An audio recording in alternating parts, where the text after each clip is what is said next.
On January 26th, Nintendo World Report will be hosting our 9th charity live stream to support Child's Play starting at 11:30 a.m. Eastern Time. The more you donate, the longer we stream, with over 12 hours of content available if we can hit our goal of $4,000. Donations are open now, so don't wait. Donate now so you don't forget. For more information and to donate, click the link in the description. And don't forget to join us here on NWR TV on January 26th for the all-day stream. Alright, now back to the video.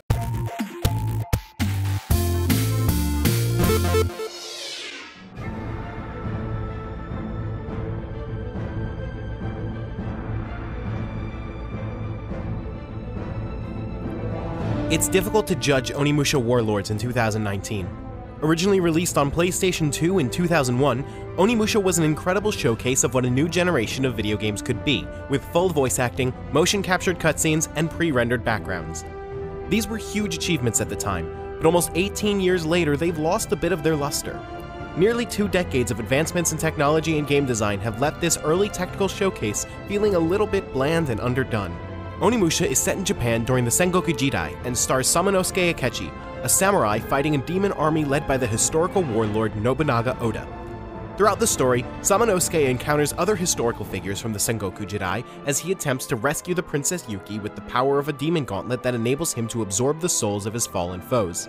The plot is mostly just an excuse to facilitate some classic demon-slaying action. In combat, Samanosuke's sword skills can be augmented with magical attributes powered by demon souls. Along the way, you'll collect 3 different weapons that each carry their own unique combat stances and magical elements. The combat isn't bad, but it's pretty simple, and gets old quickly.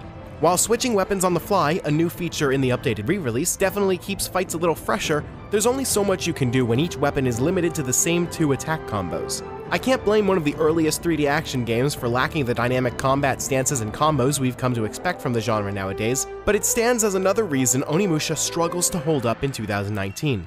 Full 360-degree movement has been added to the analog stick for the re-release, and while it's a welcome change from the original's D-pad tank controls, it still can't save Warlords from showing its age. The presentation fares even worse when compared to modern games. Instead of a full makeover in the style of Resident Evil 2's upcoming remake, Capcom chose to retain the fixed pre-rendered backgrounds. While they've been cleaned up, the backgrounds still aren't crisp enough to blend with the in-game models. It's easy to tell when part of the environment is going to move in a scene just from how different it looks from the background. Once upon a time, this was a clever trick to make graphics look better than anything the PS2 was actually capable of, but nowadays it doesn't look as good as other games on the Switch. The fixed camera angles needed to keep up the illusion of depth in the backgrounds also get in the way of gameplay.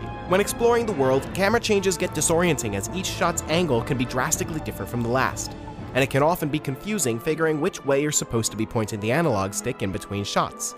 Things get worse during combat as enemies aren't programmed to take the camera angles in mind, so they'll often be entirely off-screen or stuck in a spot that's not clearly visible at any angle. This is most noticeable during the first boss fight against an ogre that moves around the arena with 4 camera shots. Because the arena can only be seen from 4 specific spots, you'll end up spending half your time in the fight guiding the boss toward an area where you can clearly see what's going on to avoid its attacks and connect your own. Onimusha Warlords made the jump to Switch almost entirely intact. If you loved the original and want the chance to go back to it, you won't be disappointed. The old control scheme is still available on the D-pad, and every cutscene is kept exactly as it was before, voice acting and all. I haven't seen one as foolish as you since that, Nobunaga. Nobunaga? With the only changes being an excellently redone soundtrack, this port is the perfect way to relive your memories of the PlayStation 2 classic. However, if you've never played Onimusha, this port's only real value is as a simple way to experience a piece of history.